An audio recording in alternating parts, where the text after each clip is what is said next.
बिस्मिल्लाहिर्रहमानिर्रहीम। अस्सलाम वालेकुम 7th क्लास। आज के लेक्चर में हम पढ़ेंगे रिस्पायरेशन के बारे में। रिस्पायरेशन क्या होती है? रिस्पायरेशन का मतलब ये है कि इसके अंदर जो गैसेस है उसका एक्सचेंज होता है, गैसेस का तबादला होता है। ये जानदारों में होती है, इंसानों में भी हो सकती है और इसके अलावा ये जानवरों में भी होती है और पौधों में भी ये नाइट के टाइम होती है। रिस्पायरेशन और फोटोसिंथेसिस के मुतालिक आप ब्रीफली पहले भी लोअर क्लासेस में पढ़ चुके हैं, लेकिन आज के लेक्चर में हम रिस्पायरेशन की डिटेल के बारे में पढ़ेंगे और ये पढ़ेंगे कि रिस्पायरेशन जो है इसकी कितनी टाइप्स होती हैं। रिस्पायरेशन है क्या? Blood during its circulation, blood अपनी सर्कुलेशन के दौरान provides oxygen to every cells in the body. Body के अंदर जितने भी सेल्स होते हैं, ब्लड क्या करता है, हर सेल को ऑक्सीजन प्रोवाइड करता है सर्कुलेशन के दौरान। सर्कुलेशन का मतलब है मूवमेंट के दौरान, हरकत के दौरान। मतलब ये कि जिस्म के अंदर जब ब्लड गर्दिश कर रहा होता है तो ये जिस्म के अंदर मौजूद हर सेल को ये ऑक्सीजन प्रोवाइड करता है। In the cells of our body oxygen reacts with food glucose molecule to convert them into carbon dioxide and water along with the release of energy in the form of ATP, adenosine triphosphate। अब क्या होता है कि cell के अंदर ये reaction होता है, ये अमल होता है कि ऑक्सीजन रिएक्ट करती है। रिएक्ट्स का मतलब है अमल करना, अमल करना। ऑक्सीजन जो है ये रिएक्ट करती है फूड के साथ। मतलब एक तो ऑक्सीजन ये है कि आप सांस के ज़रिए से ऑक्सीजन लेते हैं और सांस के ज़रिए ऑक्सीजन लेने के बाद आप क्या करते हैं कि आप खुराक भी खाते हैं। तो जो आपने सांस के ज़रिए से ऑक्सीजन ली होती है और जो खुराक आपने खाई होती है ब्लड के अंदर, ये दोनों आपस में मिलते हैं और फिर क्या करते हैं, इनके दोनों मॉलिक्यूल्स आपस में मिलते हैं और ये कन्वर्ट करते हैं फूड को और इसके अलावा ऑक्सीजन को कार्बन डाइऑक्साइड में, वाटर में, और इसके अलावा रिलीज़ का मतलब है खारिज करना, खारिज करना। और खारिज करते हैं ये एनर्जी। एनर्जी क्या है? एनर्जी ATP एडिनोसिन ट्राइफॉस्फेट है। अगर एनर्जी को जाहिर करना हो तो हम ATP की फॉर्म में जो है इसको जाहिर करेंगे। ATP क्या है? ये एनर्जी करेंसी है, एनर्जी का यूनिट है। The process is called respiration. इस अमल को रिस्पायरेशन कहते हैं। The whole process of respiration is completed in series of reaction। series का मतलब है चेन, मतलब एक रिएक्शन की चेन होती है, एक रिएक्शन का पूरा एक अमल होता है, सीरीज़ होती है जिसके दौरान जो रिस्पायरेशन का अमल है वो कंप्लीट होता है। Each of which is facilitated bye a specific enzyme. Facilitated का मतलब है सहूलत प्रोवाइड करना, सहूलत देना। बाय अ स्पेसिफिक, स्पेसिफिक का मतलब है ख़ास, ख़ास एंजाइम्स। एंजाइम्स क्या होते हैं? ये प्रोटीन होती हैं। तो स्पेसिफिक एंजाइम्स इसकी मदद करते हैं। मतलब रिस्पायरेशन का जो अमल होता है वो एंजाइम्स की मौजूदगी में होता है। ख़ास किस्म के एंजाइम्स होते हैं, वो इसकी मदद करते हैं, जिससे जो रिस्पायरेशन है इसका ये प्रोसेस होता है। रिस्पायरेशन की दो टाइप्स हैं, aerobic respiration and anaerobic respiration. एक तो है एरोबिक रिस्पायरेशन और दूसरा है anaerobic respiration. Aerobic respiration, the respiration process during which food is broken down to release energy in the presence of oxygen is called aerobic respiration. Presence का मतलब है मौजूदगी। एरोबिक रिस्पायरेशन के दौरान क्या होता है कि जो फूड है तोड़ी जाती है ऑक्सीजन की मौजूदगी में। एरोबिक जहाँ पे भी वर्ड आ जाए इसका मतलब है ऑक्सीजन। तो ऑक्सीजन की मौजूदगी में जो रिस्पायरेशन होती है इसे कहते हैं एरोबिक रिस्पायरेशन। अब यहाँ पे आप इक्वेशन देख सकते हैं कि ग्लूकोज मतलब खुराक C6H12O6, ये ग्लूकोज का फार्मूला है जो खुराक आपने खाई। इसके अलावा जो ऑक्सीजन आपने ब्रीदिंग के निज़ाम के दौरान हासिल की, खुराक भी खाते हैं, इसके अलावा ऑक्सीजन जो है ये भी हासिल करते हैं। जब ये दोनों आपस में मिलते हैं तो इसके नतीजे में कार्बन डाइऑक्साइड पैदा होती है, वाटर बनता है, इसके अलावा ATP एडिनोसिन ट्राईफॉस्फेट एनर्जी बनती है। तो जो एरोबिक रिस्पायरेशन है ये किसी भी इंसान के ज़िंदा रहने के लिए बहुत ज़्यादा ज़रूरी है। क्यों ज़रूरी है? इस वजह से ज़रूरी है क्योंकि इसमें जो है वो आपको एनर्जी मिलती है। आप खुराक खाएंगे, खुराक खाने के बाद आप डिफरेंट तरह के काम करेंगे, तो उन कामों के लिए एनर्जी की ज़रूरत होती है। फॉर एग्ज़ाम्पल समटाइम इस तरह होता है कि अगर एनर्जी लो है तो आपसे कोई काम भी नहीं होता, तो उस एनर्जी को पूरा करने के लिए फिर आप बाहर से फूड खाते हैं, और इसके अलावा अगर ऑक्सीजन ना मिले तो फिर सही तरीके से फूड जो है वो डाइजेस्ट नहीं होगी और उसके नतीजे में एनर्जी नहीं मिलेगी। तो जो फूड के ज़रिए से एनर्जी हमें मिलती है उसे ATP कहते हैं। यहाँ पे ये पूरा एक प्रोसेस, ये पूरा एक इक्वेशन में दिखाया हुआ है कि कैसे जो है वो एनर्जी कन्वर्ट होती है, कैसे जो है वो ग्लूकोज कन्वर्ट होता है एनर्जी में। एनर्जी का मतलब है ताकत। Aerobic respiration takes place in mitochondria of cell in all plants, animals and our body cells. जो एरोबिक रिस्पायरेशन है टेक्स प्लेस का मतलब है होना, होती है माइटोकॉन्ड्रिया में। माइटोकॉन्ड्रिया क्या है? Power house of the cell है। ये आपने पहले भी पढ़ा है 6th क्लास में कि जो माइटोकॉन्ड्रिया है ये power house of the cell है। इसके अंदर एरोबिक रिस्पायरेशन होती है। ये सारे का सारा जितना भी प्रोसेस है एरोबिक रिस्पायरेशन का, ये माइटोकॉन्ड्रिया के अंदर होता है।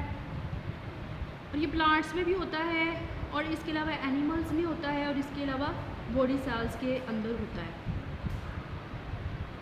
नेक्स्ट जो टाइप है रिस्पायरेशन की वो है एनएरोबिक रिस्पायरेशन। एनएरोबिक रिस्पायरेशन का मतलब है ऐसी रिस्पायरेशन जो कि ऑक्सीजन की गैर मौजूदगी में होती है, इसे एनएरोबिक रिस्पायरेशन कहते हैं। The breakdown of food substances. Food का मतलब है खुराक के सब्सटेंसेस। सब्सटेंसेस का मतलब है चीज़ें। सब्सटेंसेस का मतलब है चीज़ें।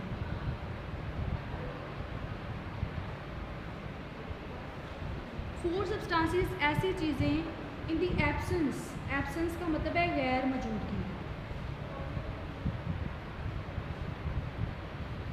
फूड सब्सटेंसेस जो कि ऑक्सीजन की गैर मौजूदगी में टूटते हैं, इसे कहते हैं एनारोबिक रिस्पायरेशन। दिस प्रोसेस, ये अमल रिलीजेस खारिज करता है, खारिज करना energy less than aerobic respiration. इसके अंदर जो एनर्जी प्रोड्यूस होती है, जो पैदा होती है, वो कम होती है। यीस्ट का अब इसमें एनारोबिक रिस्पायरेशन में क्या होता है? फॉर एग्ज़ाम्पल जो यीस्ट है, यीस्ट खमीर को बोलते हैं, ये एरोबिकली मतलब ऑक्सीजन की मौजूदगी के अंदर भी ये रिस्पायर कर सकता है। Yeast aerobically respires aerobically in presence of oxygen. Yeast का मतलब होता है खमीर। तो जो यीस्ट है वो एरोबिकली भी रिस्पायर करता है। It can also respire anaerobically in absence of oxygen. इसके अलावा ये एन एरोबिकली भी रिस्पायर करता है। मतलब जो खमीर होता है वो एरोबिकली और एन एरोबिकली दोनों तरीक़ों से जो है वो रिस्पायर करता है। The products of anaerobic respiration. Products का मतलब है फॉर एग्ज़ाम्पल अगर आप यहाँ पे देखें कि ये ग्लूकोज है, तो ग्लूकोज रिएक्टेंट्स होंगे जो इसको टूटने के बाद बनेगा, ये सारे के सारे जो हैं ये प्रोडक्ट्स हैं। Product of anaerobic respiration in yeast are ethanol, carbon dioxide and energy. जब ग्लूकोज टूटेगा एनएरोबिक रिस्पायरेशन से तो उसके नतीजे में इथेनॉल बनेगा, अल्कोहल बनेगा, कार्बन डाइऑक्साइड बनेगी और एनर्जी बनेगी। अब आप इसमें वाज़िया फ़र्क देख सकते हैं कि जो एरोबिक और इसके अलावा एनएरोबिक रिस्पायरेशन है इसके अंदर वाज़िया फ़र्क है। जो एरोबिक रिस्पायरेशन है इसके अंदर क्या हो रहा है? इसके अंदर कार्बन डाइऑक्साइड बन रही है, इसके अलावा ATP बन रहा है। लेकिन जो एनएरोबिक रिस्पायरेशन है इसके अंदर अल्कोहल बन रही है, इथेनॉल, इसके अलावा कार्बन डाइऑक्साइड बन रही है, इसके अलावा एनर्जी बन रही है। अब क्योंकि यहाँ पे पैदा हो रही है alcohol due to production of alcohol. Production का मतलब है पैदा होना, the anaerobic respiration in yeast is also known as alcoholic fermentation. इसे अल्कोहलिक फर्मेंटेशन भी कहते हैं, क्योंकि इसके अंदर जो है वो अल्कोहल पैदा हो रही है। तो जो एनारोबिक रिस्पायरेशन है, इसका जो दूसरा नाम है वो अल्कोहलिक फर्मेंटेशन भी है।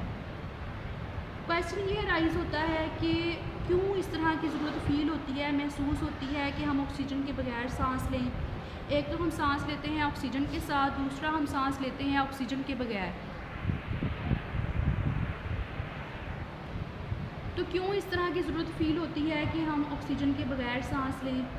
Our muscles normally respire aerobically. Normally का मतलब है आम तौर पर हमारे जो मसल्स होते हैं वो एरोबिकली रिस्पायर करते हैं।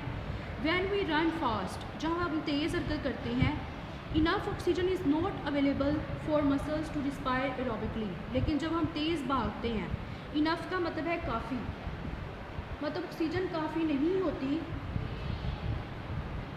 कि हम जो है वो एरोबिकली रिस्पायर कर सकें। मतलब जब हम एक्सरसाइज करते हैं, कोई भी फ़िज़िकल एक्टिविटी करते हैं, जब हम भागते हैं, फॉर एग्ज़ाम्पल आपने नोट किया होगा कि समटाइम इस तरह होता है कि जब आप सीढ़ियाँ चढ़ रहे होते हैं या आप भाग रहे होते हैं या आप वर्जिश कर रहे होते हैं, तो फिर क्या होता है, सांस फूलने लगता है। उस सांस फूलने की वजह क्या है कि अब आपका जो जिस्म है वो एरोबिकली नहीं बल्कि एनारोबिकली ऑक्सीजन के बगैर जो है वो सांस लेगा।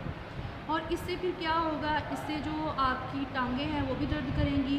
टांगें क्यों दर्द करती हैं, क्योंकि टांगों के अंदर जो है वो लैक्टिक एसिड जमा हो जाता है। Lactic acid is the product in this reaction. Sometime इस तरह होता है कि ग्लूकोज टूटता है तो उसमें क्या होता है, लैक्टिक एसिड प्रोड्यूस होता है, साथ में एनर्जी प्रोड्यूस होती है। Lactic acid thus produce is transported to liver which convert it back into glucose. Converted, transport का मतलब है मुंतकिल करना, ट्रांसपोर्ट का मतलब है मुंतकिल करना। लैक्टिक एसिड को जो है वो जिगर के अंदर भेज दिया जाता है, जो कि इसको कन्वर्ट का मतलब तब्दील कर देता है दोबारा से ग्लूकोज में। तो स्टूडेंट्स, हमने जो दो टाइप्स हैं रिस्पायरेशन की वो पढ़ी हैं। एक जो है वो एरोबिक रिस्पायरेशन है, एक जो है वो एनारोबिक रिस्पायरेशन है। एरोबिक रिस्पायरेशन में क्या होता है कि हम सांस जो है वो ऑक्सीजन की मौजूदगी में लेते हैं। एनारोबिक रिस्पायरेशन में क्या होता है कि हम जो सांस है वो ऑक्सीजन की गैर मौजूदगी में लेते हैं। जब हम सांस ऑक्सीजन की मौजूदगी में लेते हैं तो उससे जो है वो एटीपी, कार्बन डाइऑक्साइड और वाटर बनता है। लेकिन जब हम सांस जो है वो ऑक्सीजन की गैर मौजूदगी में लेते हैं तो उससे जो है, यहाँ पे आप देख सकते हैं, ये इक्वेशंस आपने बहुत अच्छे तरीके से याद कर लेनी है। इसमें आप देख सकते हैं कि यहाँ पे अल्कोहल बनता है, कार्बन डाइऑक्साइड बनती है और इसके अलावा एनर्जी बनती है।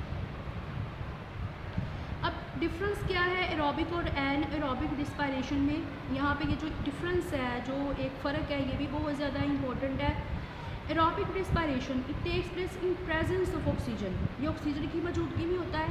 Anaerobic respiration it takes place in absence of oxygen, ये ऑक्सीजन की गैर मौजूदगी में होता है। Large amount of energy is release in aerobic respiration, यहाँ पे लार्ज अमाउंट ऑफ एनर्जी की बहुत ज़्यादा मिकदार खारिज होती है। Small amount of energy is release in anaerobic respiration, यहाँ पे एनर्जी की बहुत कम मिकदार खारिज होती है। Carbon dioxide and water are the products of aerobic respiration, carbon dioxide और वाटर बनते हैं एरोबिक रिस्पायरेशन में। लैक्टिक